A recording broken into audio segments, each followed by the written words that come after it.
Congress party ఏ party అయితే ఈ రోజు ఒకవైపు రాజ్యాంగం పట్టుకుని రాహుల్ గాంధీ గారు ఢిల్లీలో పోజులు కొడుతున్నారో నేను రాజ్యాంగ సంరక్షకుని అని, అదే కాంగ్రెస్ పార్టీ ఇవాళ రాజ్యాంగ భక్షకుల మాదిరిగా ఏ రకంగా వ్యవహరిస్తున్నారో కూడా వారికి వివరంగా చెప్పడం జరిగింది.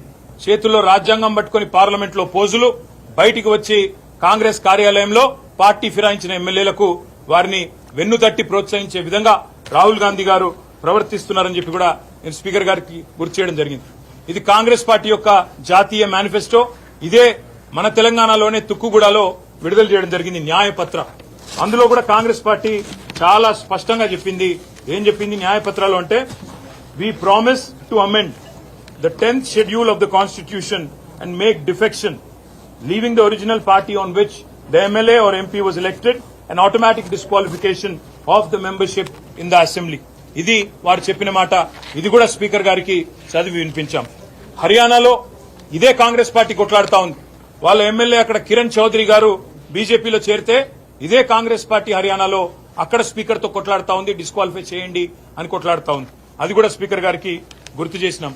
దాంతో పాటు స్పీకర్ గారికి మరిన్ని ఉదంతాలు కూడా దేశవ్యాప్తంగా ఉన్నాయి, వారికి గుర్తు చేసినాం.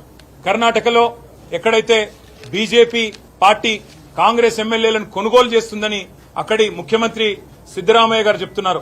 50 కోట్లకొకరు చొప్పున పశువుల సంతలో పశువుల్ని కొన్నట్టు మా ఎమ్మెల్యేల్ని కొంటున్నారు అని చెప్పి అక్కడ సీఎం సిద్దరామయ్య గారి ఆక్రోశం ఏదైతే ఉన్నదో అది కూడా స్పీకర్ గారికి చెప్పాము. మీరు ఇలాంటివి అనుమతిస్తే, ఇలాంటి వాటిని పరోక్షంగా మీరు పట్టించుకోకపోతే పరోక్షంగా ప్రోత్సహించినట్టే అవుతుందని చెప్పి కూడా వారికి చెప్పాం.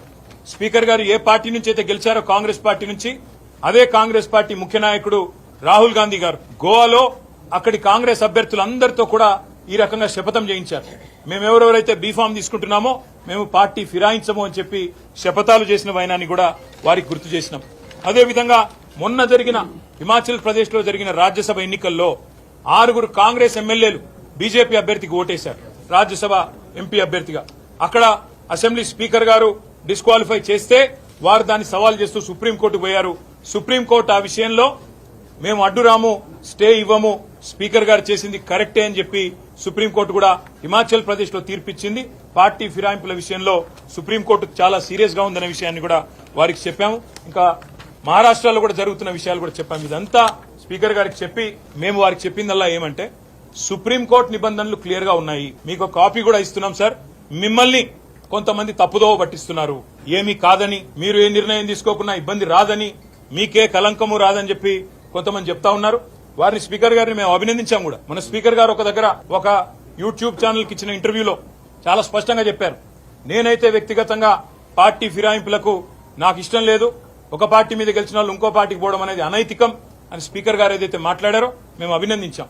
కానీ మాటలతోనే ఆగిపోకుండా మీరు వెంటనే మరి కార్యాచరణ కూడా ప్రారంభించి ఈ 10 మందిని కూడా అనర్హులుగా ప్రకటించి ప్రజాక్షేత్రంలో వారి బలాన్ని రుజువు చేసుకునే విధంగా స్పీకర్ గారు నిర్ణయం తీసుకోవాలని చెప్పి కూడా కోరాము. నేను పరిశీలిస్తాను, చట్టబద్దంగా రాజ్యాంగబద్దంగా ఏం చేయాల్సి ఉంటుందో తప్పకుండా అన్ని ఆలోచించి నిర్ణయం తీసుకుంటానని చెప్పి స్పీకర్ గారు చెప్పారు. మాకు స్పీకర్ గారి మీద ఇంకా విశ్వాసం ఉంది. ఒకవేళ వారు ఇంకా నిర్ణయం తీసుకోకపోతే తప్పకుండా సుప్రీంకోర్టుకు పోతాము. రాజ్యాంగబద్దమైన సంస్థలు భారతదేశంలో ఏవైతున్నాయో తీసుకుంటారని ఆశిస్తున్నాము. తీసుకోకపోతే తప్పకుండా న్యాయస్థానం, అత్యున్నత న్యాయస్థానం రాజ్యాంగ ధర్మాసనం కూడా చెప్పింది, 5 judge bench headed by chief justice of India May 2023లో చెప్పింది, ఈ పార్టీ ఫిరాయింపుల మీద ఏదైతే తీర్పు 3 జడ్జ్ బెంచ్ ఇచ్చిందో అది కరెక్ట్ అని చెప్పి రాజ్యాంగ ధర్మాసనం కూడా తీర్పిచ్చిందనే విషయాన్ని కూడా స్పీకర్ గారికి చెప్పాము. కాబట్టి తప్పకుండా దయచేసి తగిన న్యాయం చేయండి అని చెప్పి కూడా అభ్యర్థించాము. చేస్తారని చెప్పి మేము విశ్వసిస్తున్నాం. Thank you.